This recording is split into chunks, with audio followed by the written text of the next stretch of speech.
Yeah. Welcome to Cappuccino Talk. Yeah, I've two pretty weird, super interesting actually,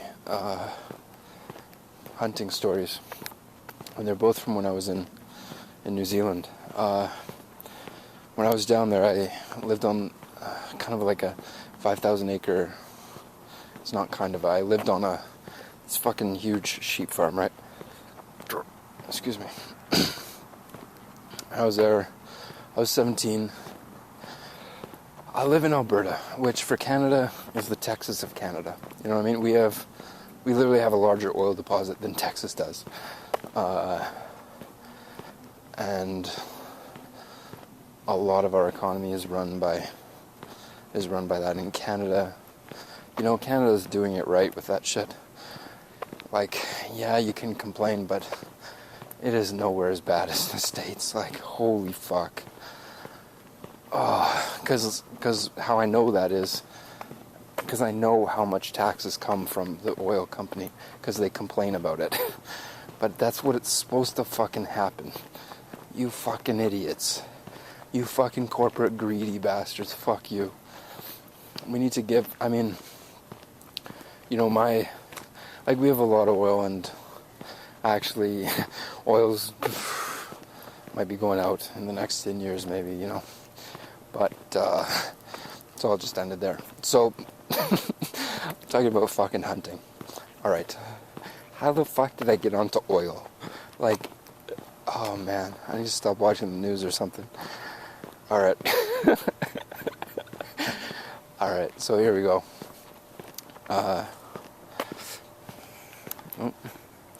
My shadow. Alright, so hunting, yeah. The first time I went hunting there, I was like, oh, I've never shot anything, can I, you know, go hunting for just some stupid thing? Like, I don't know, you know, I don't know what you go hunting for here. So, I did. We went to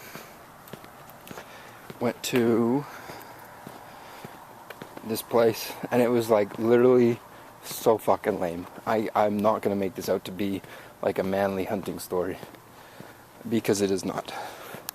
It is as lame a hunting, like, no, it's not. It's a cool story actually. Just wait for it. But my part is not cool in it. The house or the family that I stayed with in the 5,000 acre sheep farm, they were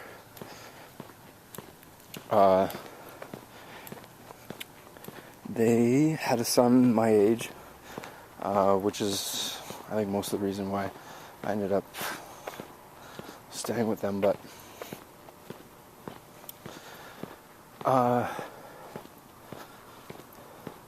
yeah, what we did is, he's like, okay, well, let's go shoot. Let's go hunt a goat, right? And if, like, goats are not, we literally just stand there the whole day. They're not like, they don't run away. So it's not a hunt. It's like literally you just shooting them. So anyways, we kind of like tried to make it better by, what's it called? You know, we stood further back and I had to aim, and I ended up I got a good shot. And that's good. And then what happened? I was not expecting this to happen. So the guy that I was with, he gutted the goat, and he took the heart and the liver out of it, and he grabbed it, and I was like, he didn't say anything, he didn't say what he was doing or nothing, so he's like trying to make it, you know, a cool thing, right? So he's like building mystery. Anyways, so he didn't tell me about what was going on, and he just put these things in the river and let the blood kind of go downstream. And I was like, are you like washing that, or are you like having lunch? Are we having lunch right now, or what? Like, are you washing it to cook it, or what's going on? And then after about 3 minutes, 3 minutes is probably too long. It really was very fast. An eel came up. Now this river, it was not a river. It was literally 2 feet wide, and the water at most was like 3 inches deep. That's what she said. with like rocks coming out, and so it was like there's no like body of water in the stream. It was just like water flowing through rocks. So anyways, all of a sudden he's washing this heart and the liver in the river, heart and the liver in the river, or in the stream, whatever the fuck, and an eel comes out of nowhere, out the, from around the corner. An eel starts coming up, and he fucking feeds this green eel, and the eel is like, I don't know. Okay, so diameter, I don't know. Oh yeah, the diameter of it was probably like 2.5 inches, like 2.5 to 3 inches was the diameter. So it was like a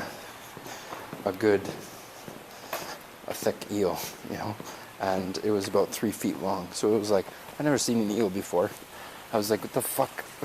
I was like, I didn't do anything because I wasn't scared, but it was just like, where the fuck is this eel coming from out of nowhere? I just shot a goat, and so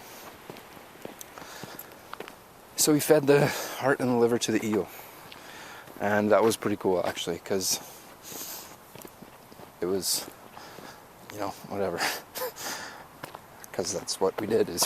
I fucking shot a goat, ripped out its heart and its liver, fed it to an eel on a river that was like 20 feet away. Like, so weird. How the fuck, like, I've never heard of anything like that, even remotely close to that, from anybody. Like, I have the weirdest fucking life. Well, people, actually, I don't tell that story to a lot of people, so people probably might do the same that I do, and just not tell a lot of people, because it's like an awkward story. It's like, what do you think of it? I mean, I don't even know what to think of it. It's just like, it's just that, like, that's what it is, and it's just weird, you know what I mean? It's kind of cool, but not really that cool, you know what I mean? It's just like, weird. That's kind of how New Zealand is. It's like, it's not really anything, it's just like kind of awkwardly trying to be there, that's what I felt like. Everybody, no, I shouldn't insult New Zealand people, because they're super nice. Yeah, so, yeah, I can't start stereotyping people after the rants that I've gone on about other people stereotyping, which is fair enough. Now, the second time I went hunting in New Zealand, we were hunting a wild boar, because on a sheep farm, a wild boar is a pest, because it digs up the ground with its snout, and then I don't really know what, it's bad for the sheep in some way. I'm not 100% sure why. Like, breaking their legs comes to mind from, walking through the dug up thing, but, they have a fucking 5,000 acre sheep farm, and there's, one boar. You know what I mean? How many fucking sheep's legs are gonna break from one goddamn boar in a fucking, digging up for worms or something, so I think they just wanted to go hunting for some shit, which was, I know I'm not a vegan. Some people might get that one, but I'm not a vegan.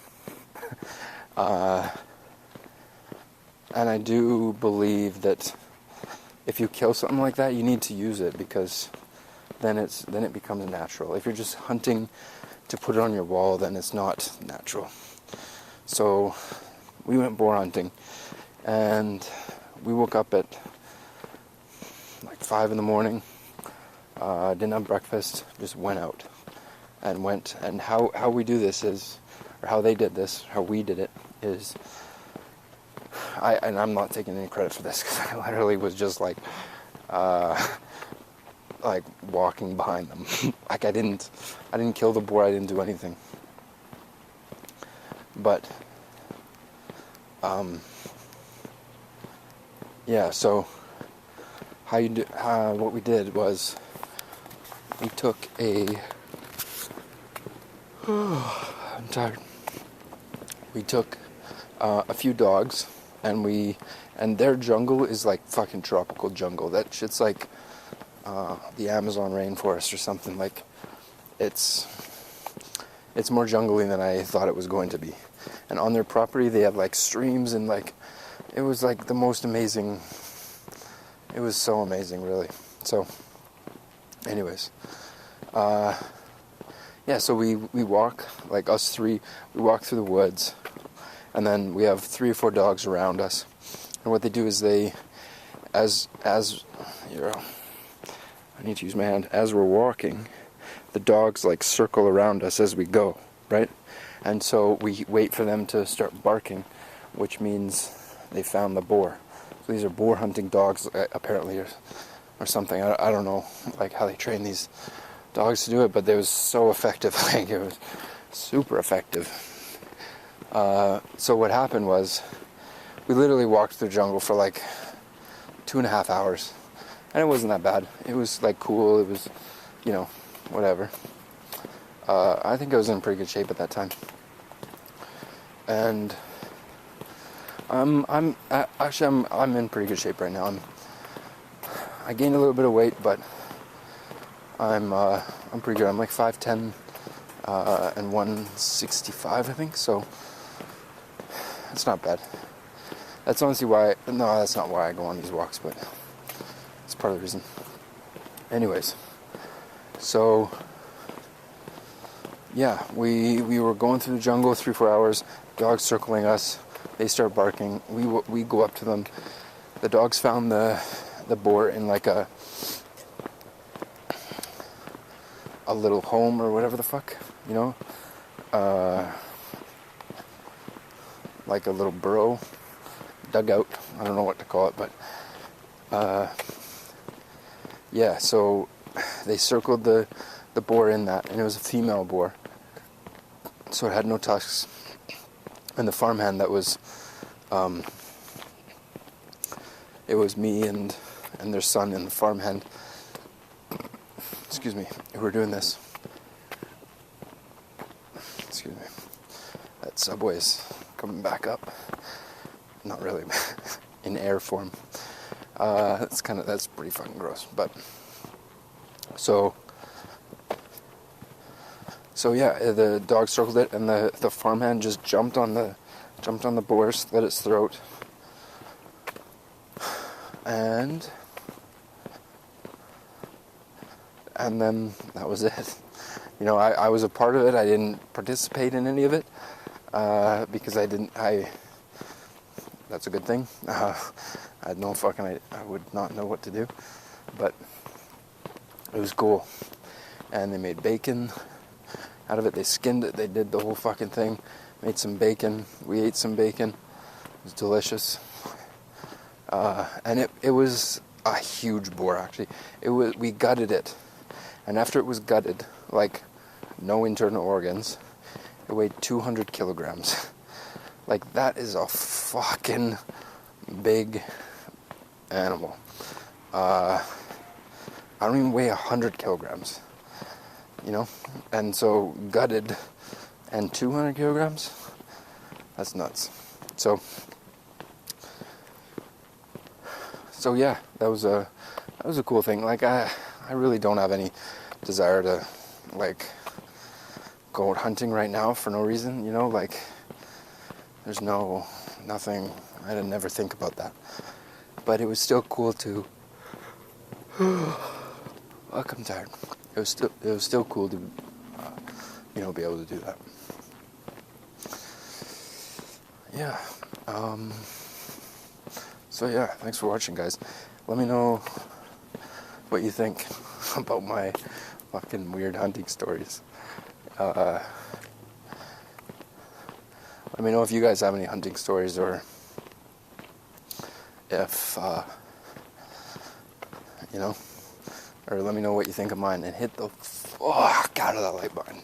Alright, see you guys. Yeah, thanks for listening to another episode of Cappuccino Talk.